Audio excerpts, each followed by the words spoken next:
going on, everybody? Lady Luck here. All right. Oh, riding along in my automobile.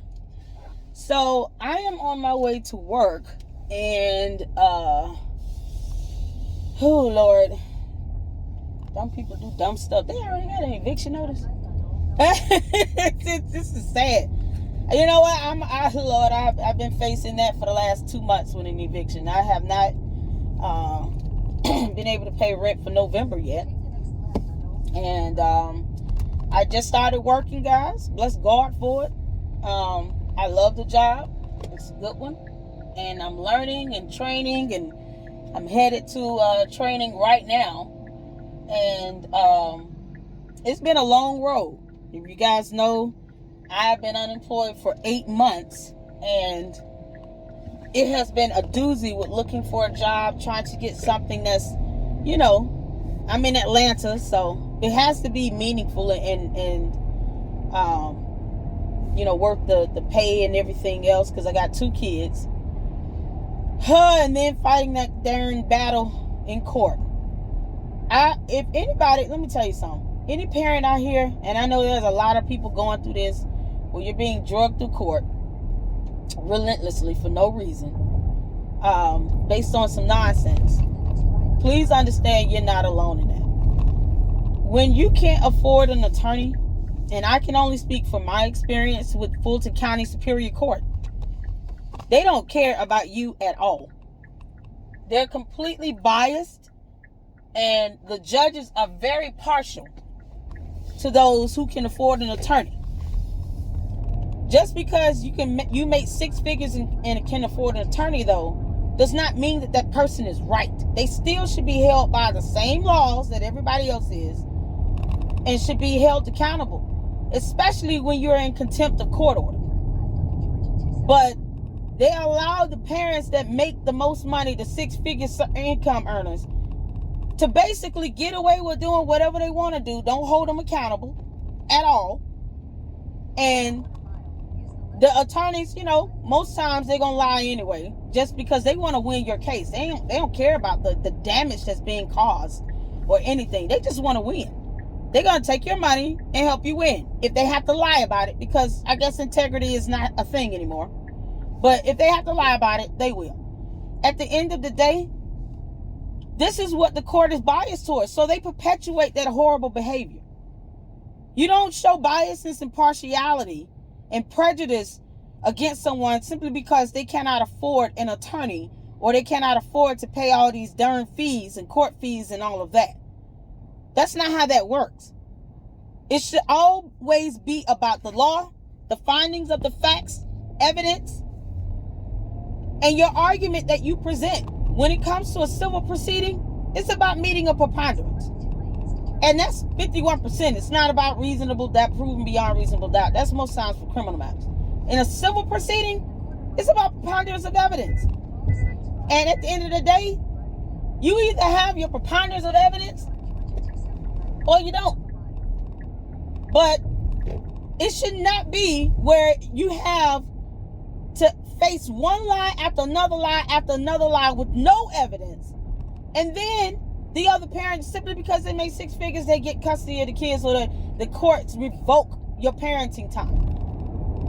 That's a violation of my 14th Amendment rights. You're literally saying I cannot have this time with my kids that I'm entitled to have legally by law under the Constitution, because he makes 6 figures and he said you did this and did that. That's it. Or she said this and that. Because there's some parents that are dads that are trying to be good dads, and they're just being hammered. But the courts don't, if you don't have a whole lot of money to bring in 2-3 good attorneys, they don't care. I have literally called Atlanta Legal Aid. Here's another thing. Fulton County courts, any other court, y'all stop telling people to go to Atlanta Legal Aid. Atlanta Legal Aid does not take on every single case. They take on a case based on the severity of the situation. If they had to take on every single person's case because this person said, I can't afford an attorney, guess what? They will be inundated with cases. They might as well be public defenders. Except it'll be for civil matters. Many of those attorneys that work for Atlanta Legal Aid are retired, and they're getting paid. It's just through other money like grant money and federal aid and stuff like that. They're not getting paid from the actual person wanting them to represent them. I have called Atlanta Legal Aid twice, and each time I got advice, and it was like 15, 20 minutes.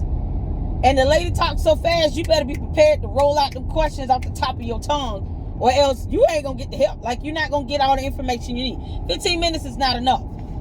And then they tell you, oh, you can go down to Fulton County Courthouse to schedule a 30-minute session with an attorney. Okay, but what does that have to do with this attorney coming with me to court? Because that's what the judge wants to see in order, I guess, to not be biased. They need to see an attorney next to you, just so they won't be biased and partial. Simply because you can't afford an attorney does not mean that you don't have an understanding of the law either. Reading is fundamental. I don't know if I interpret something wrong, you know what I've been doing? I've been watching depositions, oral depositions and hearings. Not that CSI TV crap. No, real hearings, court hearings, civil and criminal proceedings, cross-examinations, oral depositions, reading case law. I have literally been doing the boring stuff that nobody wants to do, because I want to be able to present my case as best as possible with the findings of the facts, evidence, and the law. I've even read the Uniform Superior Court Rules Handbook. Go through that. It's like a manual guide now. Making sure that I've submitted my discovery under Uniform Superior Court Rule 5.2. Making sure that it's uploaded, whatever needs to be uploaded into e-file, it's done accordingly. Emailing the opposing counsel. And then to hear her lie and say she didn't get discovery from me when I produced over 25 email confirmations to show proof that I did submit discovery to her. I'm not giving her discovery if there is a lawful and legal objection to such, which I did have. So you can hear, I know what I'm talking about. I've been reading and reviewing this stuff and doing everything I can to do it the right way, and yet it's still, he gets primary custody of my oldest son, and my youngest son, we still have 50-50 custody. They just taking and revoking my parenting time, when the parenting time should still be a reflection of 50-50 custody. So that means we should be on a 4-3 split every week, rotating my youngest son. My oldest son did an election, but the election alone is not enough to say we're going to dismiss the presumption of best interest and we're just going to let him stay with the parent he wants to stay with. It should never be that way in any case. It should always be accompanying other factors to give an appropriate ruling. And yes, both parties have the right to challenge in part or whole the recommendation of any gal or castle. With my motion for custody investigation, I requested for a gal not knowing that they're the pimps of the court. They charge a lot of money. Guardian ad litems are representing your kids, not you or the other party. Your kids, and they speak for your children. But the guardian ad litems, y'all some pimps of the courts. Y'all charge way too much money. I mean, it's obscene. $500, $600, $700 per hour, and then they want a retainment of 10 hours worth of work up front. That means you could go into a guardian ad litem paying them $5,000, $6,000 up front, and that's split between the parties. So if you can't afford to pay, like I couldn't, they may reappropriate the funds or whatever to where the person with the higher income pays the majority of the fees. But then they're going to object to that, because the whole point of this is that the other parent may not just trying to avoid paying child support. They don't want to pay child support. So they don't want to pay for a guardian ad litem. They don't want to do what's in the best interest of the kids with that, with the custody investigation. Let's keep this neutral. Let's keep it done the right way. Nope. Well, they need to pay for it. They wanted it. No, you wanted my son to do an election.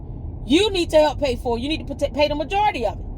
You don't want to pay child support. We're here because you're asking the court to take my rights away and to terminate child support. How does a 6-figure earner only walk away paying $400? How does that math work? Even now with my income, and I haven't even received my first paycheck yet, he still makes $30,000 more than me. per year. So with this gap of $30,000 more per year, how do you think paying $400 for 2 kids is sufficient? How does that math work? It's not math, laws, or logic. And I had an involuntary loss of income. I was laid off due to a RIF, a reduction in force, for 8 straight months. And no one thought, oh, okay, the 2 requests for hearings based on the modification of child support and to relinquish the parental time deviation that he received 2 years ago from my divorce. You got a parental time deviation. That is proof that you were ordered to pay child support and should be paying more than what you're paying right now. The presumptive amount was a little over $1,000. And at that time, I was working, making about the same amount of money a month. But now that I am experiencing a severe financial hardship, I just started working October 30th. This case has been going on endlessly since June 22nd of this year. It is just ridiculous. And not one time did this court, did Fulton County Superior Court, hear my argument on why child support should be modified and increased, even temporarily, even if temporarily. Because at the time I experienced an involuntary loss of income, and $400 is a joke when your rent is due, and that's $1,394. So how in the world can you justify this? 2 hearings I requested, and that was scheduled. Motions to have the parental time deviation relinquished so that I can be granted the presumptive child support amount was not even heard. The second hearing that occurred on November 6th, that's when the attorney lied, saying I didn't get discovery from her. So that prolonged it, pushed it back. That was a lie. I produced evidence to show. I sent over 25 email confirmations showing that this attorney did receive discovery from me. You think that the judge actually held her accountable for lying like that? You lied like hell to the judge in a hearing. You think she got held accountable? No, she did not. It was like, oh, now, it's all okay. So no, he's going to have to pay child support. Then the court hearing gets pushed back to November 13th, 2 days ago. Was supposed to be an hour and a half long, and both parties were supposed to be able to present evidence, findings of the facts, and the motions filed. One of which being regarding the child support. I was not let into that hearing until after 45 minutes when it was supposed to start. It was supposed to be at 3:30. I did not get let into the judge's room in the Zoom hearing until 4:15, and they had already made up their mind, and basically said, well, he's going to get the physical custody of the primary physical custody of the oldest son with the affidavit of election. You know, the social worker said there was nothing wrong. He didn't see any reason why he shouldn't. And then with my youngest son, you can retain 50-50 custody. You don't have any lawful reason to revoke it. You understand you're infringing upon my parental rights. You really have no reason to revoke it. If Fulton County will stop sitting here being overly occupied with Donald Trump, I swear to God, and focus in on the lives of everyday Georgia citizens, Fulton County residents, whose lives are being affected with horrible rulings done in bias and without impartiality. You people are out of your mind if you think that is okay to sit here and say, based on him just saying he wants to do this without really investigating whether or not he could be under coercion or bribe. I have email proof to show that the other parent has been asking for my oldest son for the last year and a half, 2 years to stay with him because he claims him on his taxes. I presented emails as evidence to the court. You think that got reviewed? No, it didn't. No, it did not. I have whole emails where he asked for my oldest son to stay with him because he claims my oldest son on his taxes. That didn't get reviewed at all, though. And then I go into this hearing after 45 minutes of waiting, and they pretty much was like, think someone tampered with the audio on my end because I couldn't hear anything. And then all of a sudden it's, well, we're going to go ahead and give him that. And then your youngest son, you know, we want to keep the kids together. My oldest son is asking for extra parenting time with his dad to get a break from my youngest son. to get a break from his little brother. So you're trying to force them to stay together when my son has only told me that he wanted the extra few parenting nights with his dad just to get a break from his younger brother. And you're forcing them to be stuck together all the time? My youngest son might be getting neglected over there and ignored because he looks like me. This is the thing. I don't bring up every little issue in court that my kids tell me that their dad says to them. But my son has been told, well, that's their dad, you acting like your mama. You look just like your mama. He says that to my son all the time. My youngest son is the spitting image of me. My oldest son looks like me too, but he's more favorable with his facial features with his dad. My youngest son, that's my mini-me. And he has told my son that on several occasions. You looking like your mama. He's got some vindication against me. I don't really care. No one cares. But don't mistreat my children. If this is all to be done in the best interest of the kids, why are you giving more parenting time with my youngest son when we have 50-50 custody? And not considering all the factors when it comes to, even despite the affidavit of election with my oldest son. Well, he's never told me he wanted to reside primarily with his father. He told me he just wanted to have a couple, 2, 3 extra nights. I came up with an amendable parenting time that would allow my son to be with his dad an extra 3 nights maximum, every 2nd and 4th week. In my motion to dismiss with prejudice due to lack of legal or factual merit, because they have not produced any evidence to prove the allegations that were brought forth on the petition for modification that he filed on June 22nd as pro se. He didn't even always have an attorney. That's pro se. So you can't tell me that all this is being done the right way. And then you go into a hearing where I was told the notice of hearing reflects 1.5 hours to present arguments based on the motions that I had filed for contempt of court, for the modification of child support to be increased, and whatever, it's another motion I had filed. Oh, motion in limine. None of that got heard at all. I had a witness that I could have examined. I was prepared to do a cross-examination with him. None of that happened. They had already made up their mind without even discussing with me and allowing me to present anything. The judge did not even let me talk. And yet his attorney is trying to present evidence and exhibits into the case that she did not submit within a timely manner based on the Uniform Superior Court rules. She sent an email link of a video and some text messages the night before the damn hearing. It was a Sunday before the hearing, saying that this might be possibly considered as evidence. No, it won't. I will object to that because you didn't even submit it in time. So you violating the Uniform Superior Court rules, to which you should be even submitting the evidence to me as the opposing party. Discovery materials that I have the right to have to review before the hearing. I sent mine as soon as possible. 2-3 weeks? No. I've been sending discovery material going back to July when I did my answer and counterclaim. But I made sure all of my discovery for the hearing on November 13th was submitted in time.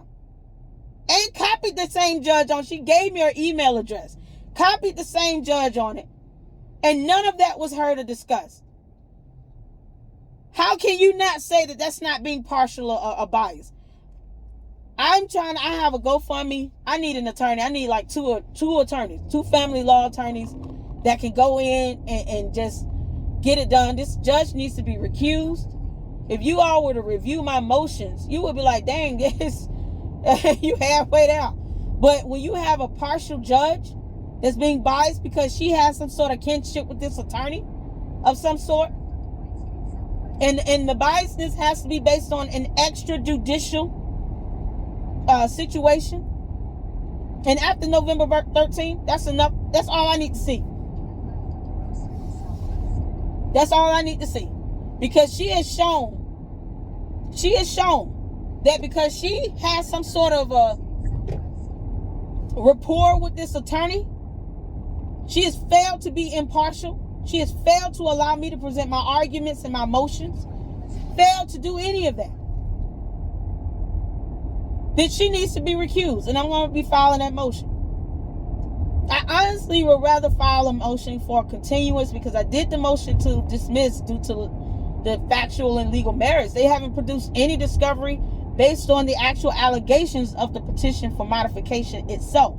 You haven't even proved the reason why we have this case was initiated in the first place. When you all go and allege somebody's got a warrant for their arrest, you better have a bench warrant order signed by a judge to prove it. Otherwise, you lying like hell on legal court documents. And that's libel. That's libel and perjury. So explain this to me. Somebody explain to me, how does one get away with this nonsense? And then the judge being biased towards that. Never mind the perjury, the libel. I had to issue the other parent a cease and desist letter on July 11th. You think they bringing that up? They don't even want to address the allegations on the petition he filed that warranted this daggone case, because she knows that her client lied and perjured himself.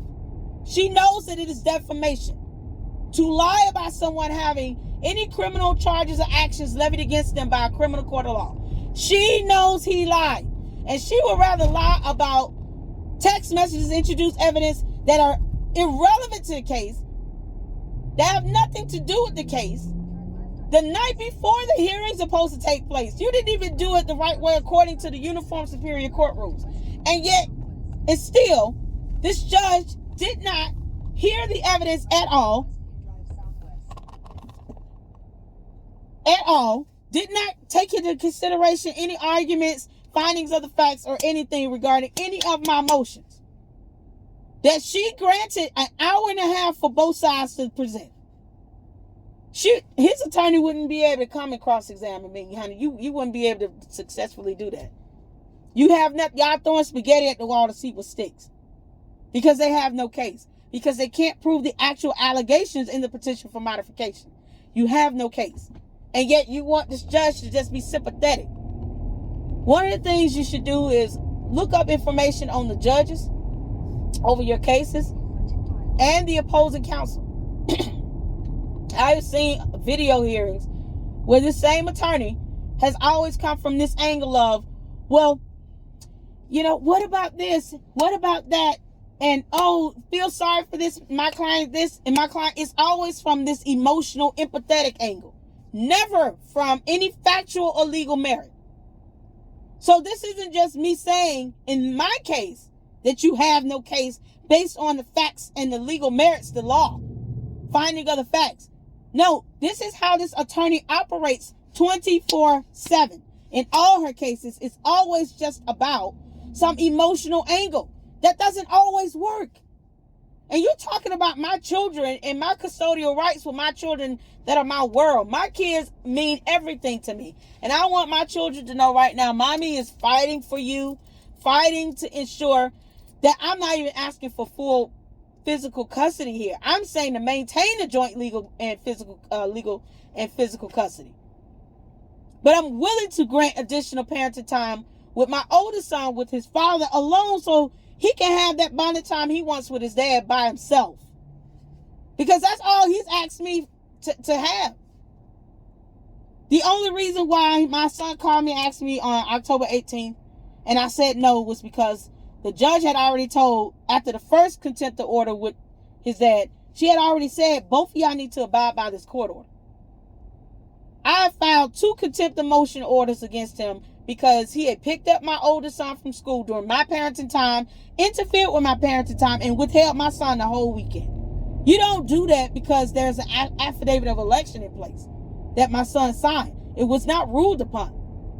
So until that happens, until the court order was modified, you are to follow the court order in force. Never mind that argument and a whole law to back it up. His attorney has even said, oh, he shouldn't have to pay child support because it's joint custody. He shouldn't have to pay child support. What are you talking about? What law supports that nonsense when he makes 6 figures? $30,000 a year more than me. I haven't even got my first paycheck yet. What you talking about? So, when I tell y'all, it's just been a roller coaster, to say the least. And I'm tired. I'm tired. I've been fighting this nonsense since June, and I've tried my best. But now it's time to get some attorneys involved, seeing that November 13th was supposed to be a real hearing in which I finally get to present my arguments, the findings of the facts, evidence in my case, based on my motions filed, trying to do things the right way. His attorney wants to play dirty and throw spaghetti at the wall to see what sticks. Okay, y'all go check out my GoFundMe. I did. I posted up a GoFundMe. Every damn penny will go towards the attorney that agrees to take my case. I can't afford to pay you because I don't have any money. I had been unemployed. The court somehow is just dismissing laws. Georgia Section Code 19-6-15 subsection J states that the court shall make every effort to expedite a hearing in which any motion is filed regarding such. So if I have an involuntary loss of income and I file a request for a temporary hearing for an increase in child support, the court shall make every effort to expedite that hearing. They could have granted child support. They kept stalling it. We've had 3 hearings where that motion to remove the parental time deviation from the previously court order and for my motion to modify child support were ignored, despite all of my evidence. You have his paycheck stubs, Fulton County Superior Court.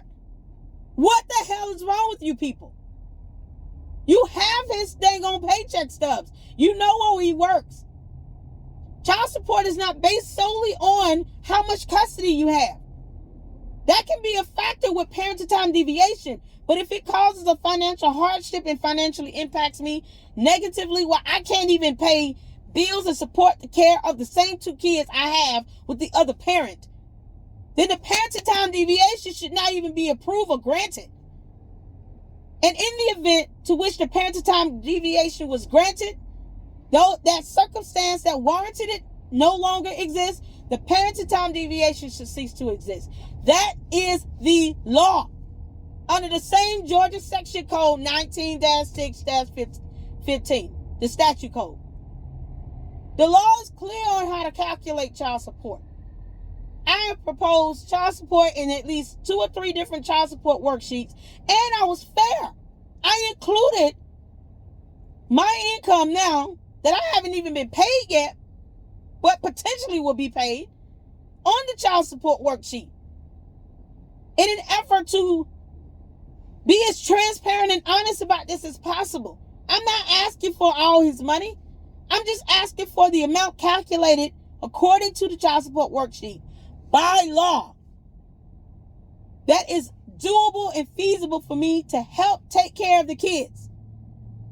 I put DCSS on him and had an enforcement done because he's withheld child support and he's been late on child support. They told me to return the child support that he gave me October 15th and November 1st. Guess what? The judge didn't even tell him you need to resend that back to her because she sent it to you. She returned it to you listening to DCSS. You think he sent me back that child support? No, he has not.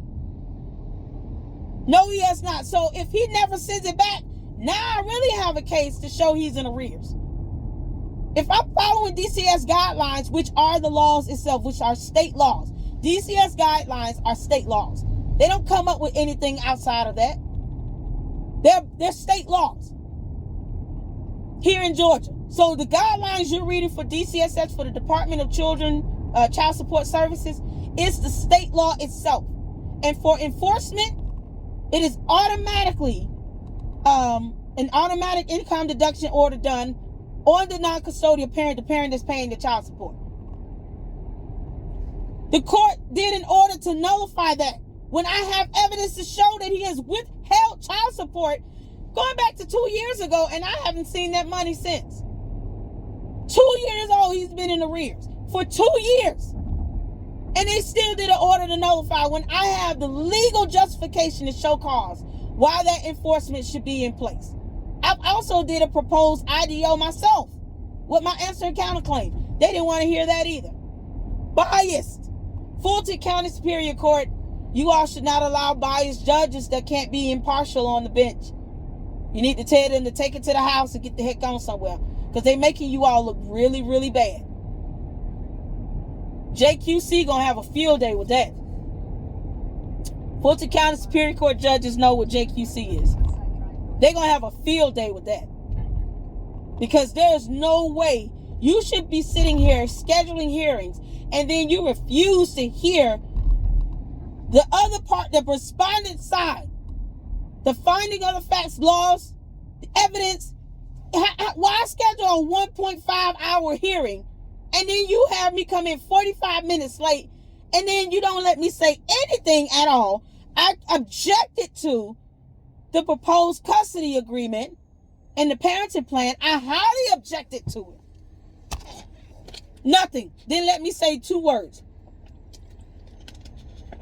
And someone tampered with that audio. So the next hearings need to be done in person. And I'm getting an attorney because now y'all forced my hand with that. And the thing is, when you contact Atlanta Legal Aid, the attorney that I spoke with, she said, oh, this is not going to be a big issue. It's not going to be a big deal. It's not going to go anywhere. They don't have a case. Well, my kids got taken from me, so now what? They gave him primary custody of the oldest son. And then, of course, my youngest son, we still have joint 50-50 custody on.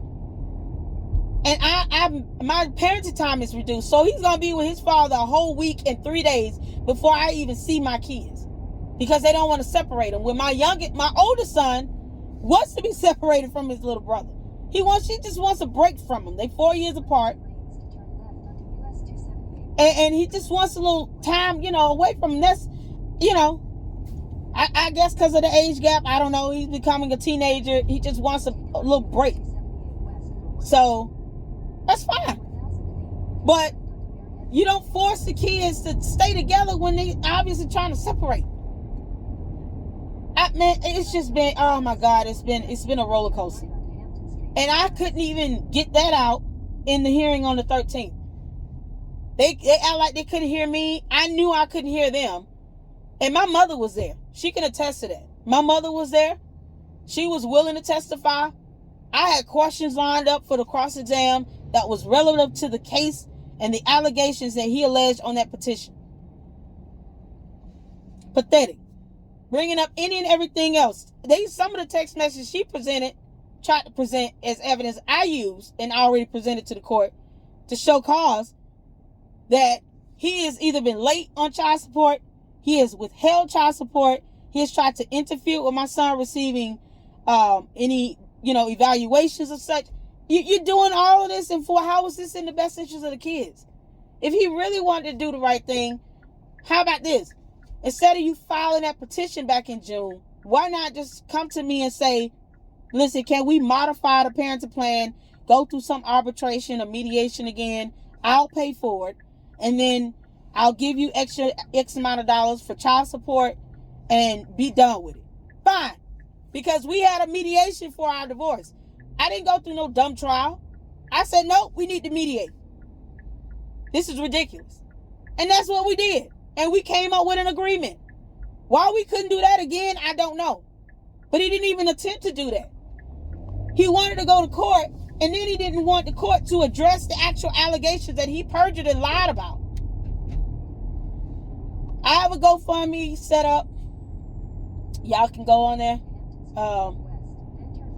and check out that GoFundMe. Please donate to that. That's going to go to the attorney, and I will be producing a receipt to show that I paid the attorney all the money in that GoFundMe. I don't care if it comes up to $50,000 damn dollars. I'm just going to have $50,000 worth of attorneys. That might be 2-3 good attorneys. But please go look at that, and so I can get an attorney. And there's got to be some donors out there, legal. Family Law Time with Mike. Pink Book Lessons. I told you, girl, I could write a book. Whoo, child. Y'all put Kendall Ray. It's some of my favorite YouTubers I'm calling out. Dara Mays. How you doing, Pops? put the information out there. I ain't even asking for it. I just need enough to cover at least one good attorney. Because attorneys are expensive, and I can't ask these people to do it for free. Now, if someone wants to do it for free, God bless you. I'll take it. But I'm not expecting anyone to do something for free. I'm just asking for help to get an attorney to do it. So, all right. I got to go to work, y'all. Y'all be good. And check out the